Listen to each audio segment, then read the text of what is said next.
You know, I think that it's an age-old problem. I just think some things have changed that have shined a light and turned the volume up on it a lot more. First, there are PR people online more than they used to be in the past. I mean, if you look at this way back in the day, you had people not even faxing materials, you'd be mailing it, and it was mail from PR people to the media, and if it didn't work, it got thrown away. You know, they just cleared their desk of it, and that was all that came of it, nothing. Now, though, you have PR people online sending this information, sometimes exclusively online, and I think that the media now have more outlets. Instead of maybe a column or the story they're working on, they might have a blog, personal or through the news outlet, and they might have a Facebook page. You know, Brian Morrissey, who is a reporter at Adweek, has a Twitter profile, and he does a lot of complaining about PR people just through his Twitter account. That's kind of his way to vent.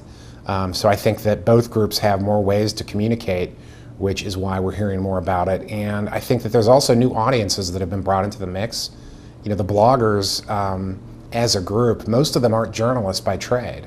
And I think that that's one of the big reasons why we're hearing about this more, because they're not used to it. They're getting it electronically, not by mail.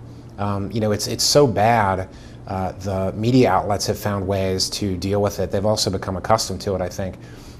We had an editor at the Cincinnati Enquirer show us at an event once the different press kits he got. He brought physically some of these press kits, and they were huge. One was, to promote a social event, and it was sponsored by Budweiser, so they sent him a cooler of beer, and what exactly, what kind of an impact, what statement does that make to the newsroom if you're trying to ply them with liquor to get them to write about your story? It's a mixed message at best.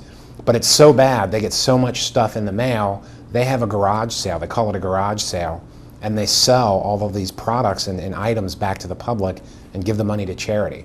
And that's just from press kits that they're able to do this. So I think the problem is an age-old one, but there's just new ways to talk about it, shine light on it, much the way the Bed Pitch blog is, and there's new people involved too that see this for what it is, which is kind of ludicrous.